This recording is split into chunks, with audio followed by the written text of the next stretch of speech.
same as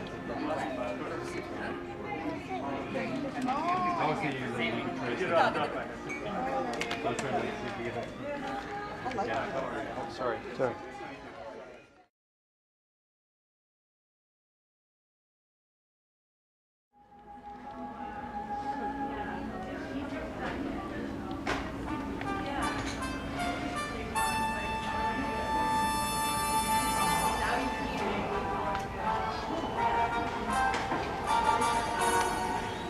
As you can make out from this book is about how India's independence was attained through a lot of compromise and by paying a very heavy price. The price was that of the Hindu-Muslim partition, which divided India and Pakistan and later formed Bangladesh. This divide led to one of the bloodiest tragedies of mankind. It also, according to the book, started the domino effect for the demise of the 20th century East European colonies all over the world. As a result, India's freedom struggle heralded a fresh global thought process.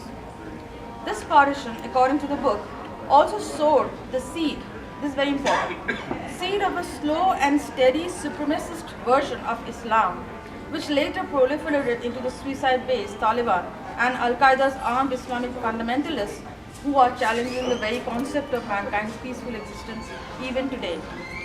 This is Mr. Sarkar's personal journey through the World War II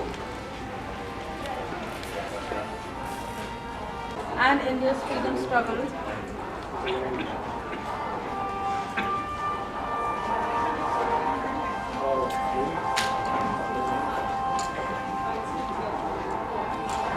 Through the partition.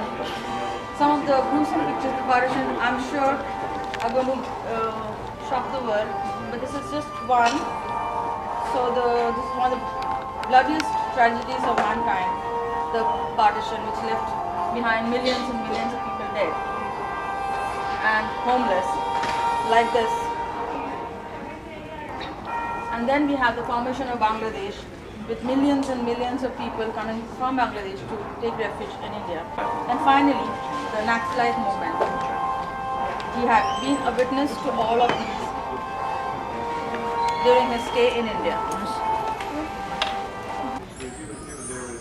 He realized that his children and grandchildren over here, they're all here, who grew up and are growing up and immersed in English and French in the free Western world, may need to understand one day where they came from. And also, he wanted to inform the details of the history of the 21st century youth of India, living in an e-age revolution, and who may have been distanced from themselves, from the evolving history of the country they inherited.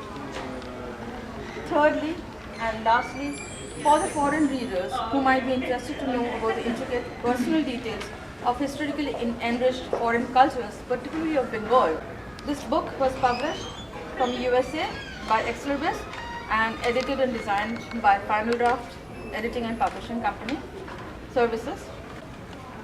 Thank you very much for watching the presentation.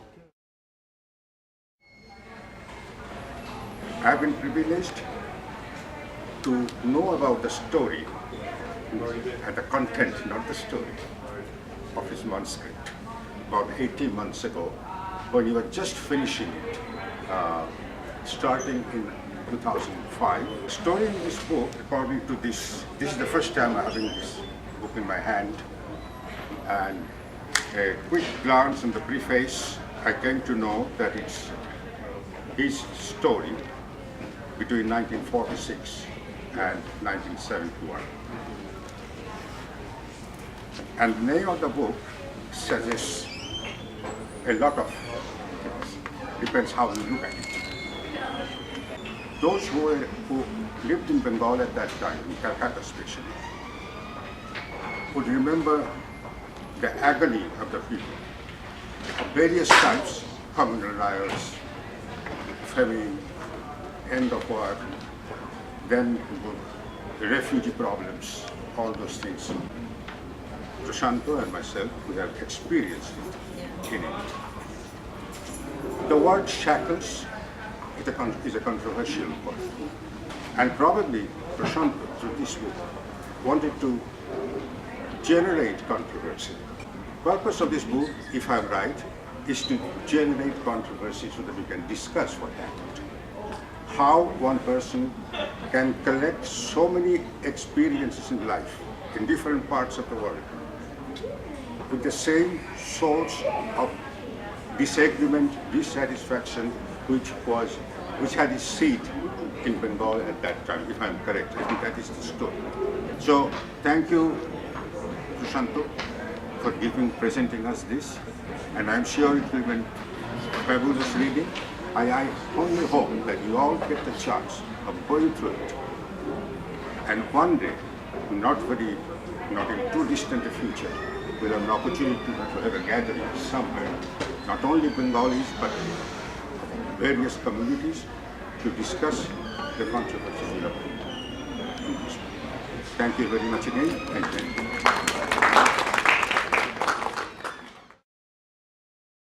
The book, the first thing when she talked about this book, without seeing the book, it caught my interest. As Sir said, Shackles of Independence, the name itself. It was pretty catchy, and it seemed like the author was writing about something that was out of the box. Like it sort of perked my inquisitiveness. I wanted to know about the book.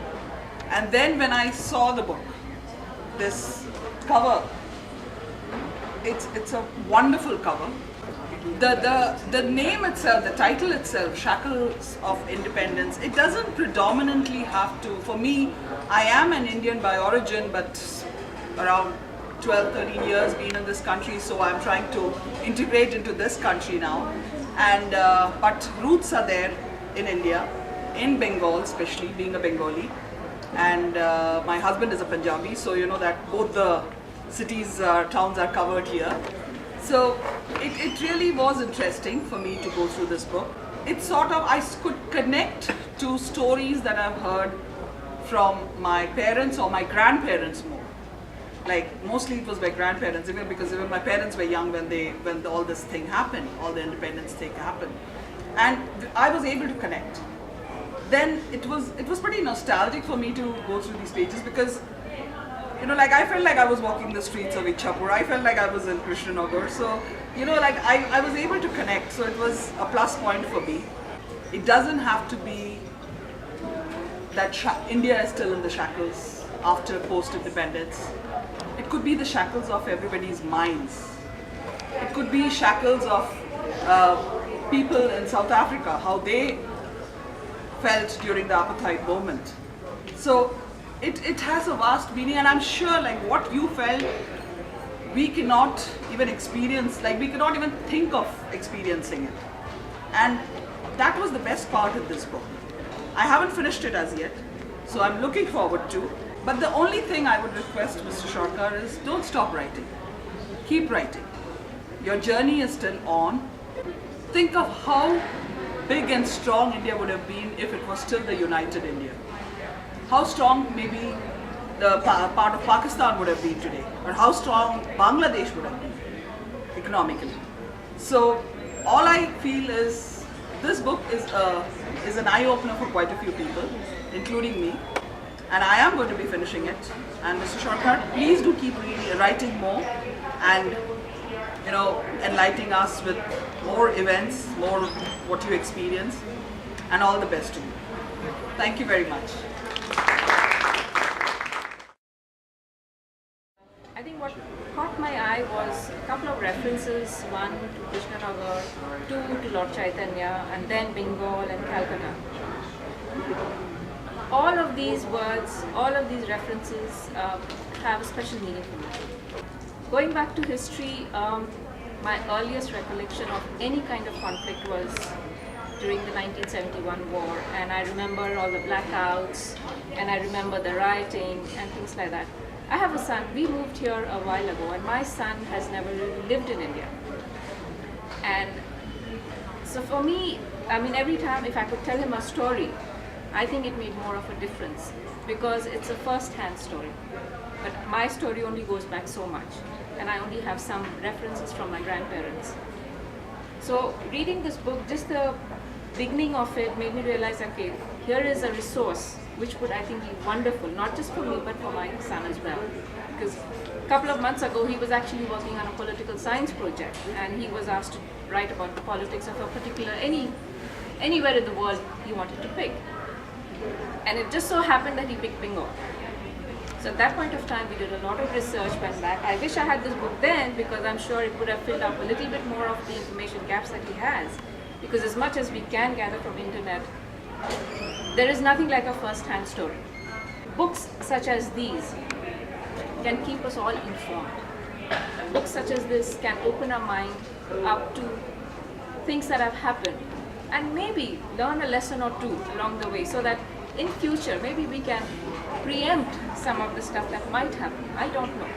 So I would like to really, really congratulate Mr. Sarkar on this book, and I appreciate it, and I am looking forward to reading this book, and I'm sure those who haven't read it, I'm sure they will, each one of you here, I'm pretty sure that you'll find it fascinating, and I think that is a fantastic effort. But last not the least, it would be remiss if I did not mention Kaveri and FinalDraft. I think this is a wonderful venture, and for all aspiring authors, this is a great resource if you want to start with, from editing to, like I said, even the cover and publishing.